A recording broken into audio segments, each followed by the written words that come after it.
चंद्रमा की किरणें जितनी निर्मल, शांत, शीतल होती हैं, इतना ही निर्मल, शीतल और शांत कुछ महापुरुषों का चरित्र भी होता है। हम गर्मी के दिनों में मोतियों के हार पहनना पसंद करते हैं। गर्मी से बचने के लिए माँ बहनें आभूषण बदल लेती हैं, कानों में मोती पहन करके देह के ताप को कम करने का प्रयास करती हैं। नदी के पानी में स्नान करते हैं, चंद्रमा की चांदनी में रात में छत में सो कर के ताप को कम करते हैं। गुरुवर कहते हैं, जितना निर्मल चंद्रमा की चांदनी, इतना निर्मल चरित्र वाले महापुरुष। एकांत होते तो किसी व्यक्ति विशेष की चर्चा करता, लेकिन अनंतानंत ऐसे भी महापुरुष हैं जिनका चरित्र चंद्रमा की चांदनी के जैसे निर्मल रहा। उसमें सर्वाधिक प्रसिद्ध हुए प्रभु श्री रामचंद्र जी। उनके जीवन का हर एक कोना किसी अभूतपूर्व सुगंध से या फिर चेतना को झंकृत करने वाले किसी न किसी संवाद से जुड़ा हुआ है। प्रभु श्री रामचंद्र जी का व्याख्यान आचार्य भगवंत कहते हैं, जिसकी जिह्वा से निकल जाए कहने वाला धन्य है, और जिसके कानों तक पहुंच जाए तो सुनने वाला भी धन्य है। एक ऐसी ही कथा है प्रभु श्री रामचंद्र जी की कि जिसको सुनकर के पाप कटते। उनके चरित्र इतना विस्तृत और समृद्ध है कि पूरा तो कहना भगवती और सरस्वती के लिए भी असंभव, लेकिन उस पर भी कुछ ऐसे संवाद हैं जीवन के अनछुए। हो सकता है आपने कभी पहले ना सुना हो, चूंकि अंतःकरण की पवित्रता और दिशाबोध कथाओं का दो सार निकलता है। पहला सार निकलता है कि अंतःकरण सुनते सुनते पवित्र होता है। दूसरा सार निकलता है, दिशाबोध मिलता है इस बात का कि जब वो कर सकते हैं तो फिर मैं भी कर सकता। ऐसा ही जीवन का प्रसंग प्रभु श्री रामचंद्र जी का। जब महाराज दशरथ ने भरे मन से उनको बुला करके कहा कि आपको जाना है। कहाँ जाना है पिताजी? बस आपको अब यहाँ से 14 वर्ष के लिए जंगल में जाना है, और राम उस वक्त सिर्फ राम थे, ना उनके आगे श्री लगा था, ना चंद्र लगा था, ना महापुरुष की श्रेणी में थे। जनता उन्हें सिर्फ दशरथ पुत्र राम कहती थी। लेकिन जब महाराज दशरथ ने अपने भारी मन से अपने ज्येष्ठ पुत्र से कहा कि आपको वनवास जाना है, 14 साल तक वहीं आपका जीवन है, राज्य की तरफ पलट के भी नहीं देखना है। प्रभु श्री रामचंद्र जी ने पहली बार में मान लिया। पहली बार में पिता कुछ कहे, बड़ी बात कहे और विदाउट आर्गुमेंट हम स्वीकार कर लें, ये बात कहती है कि तब हम राम के वंशज हैं।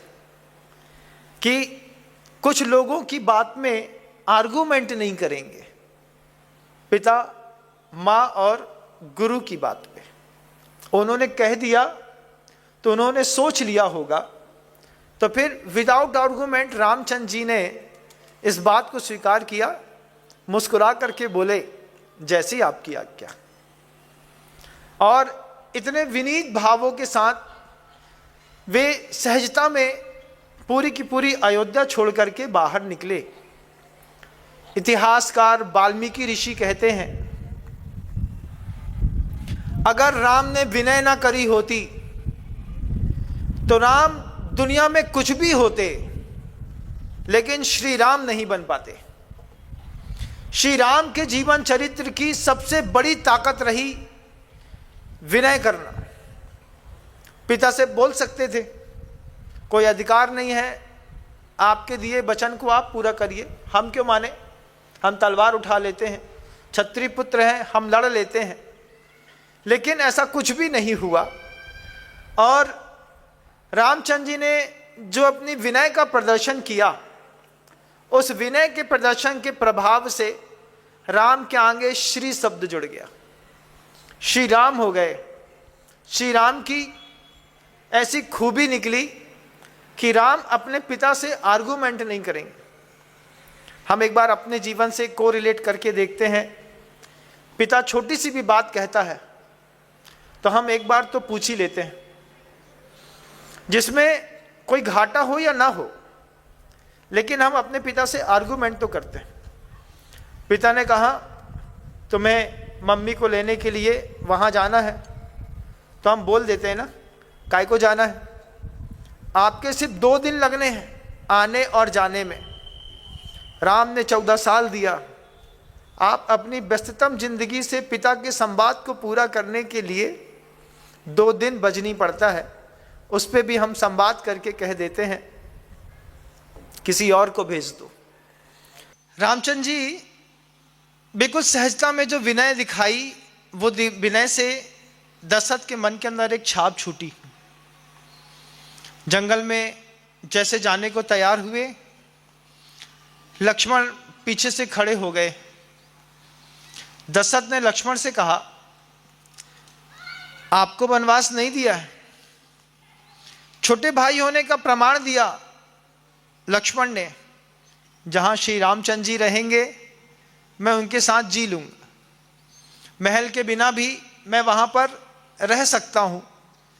ये भाई और भाई का क्या गजब का डेडिकेशन है, छोटे का बड़े के प्रति और बड़े का छोटे के प्रति।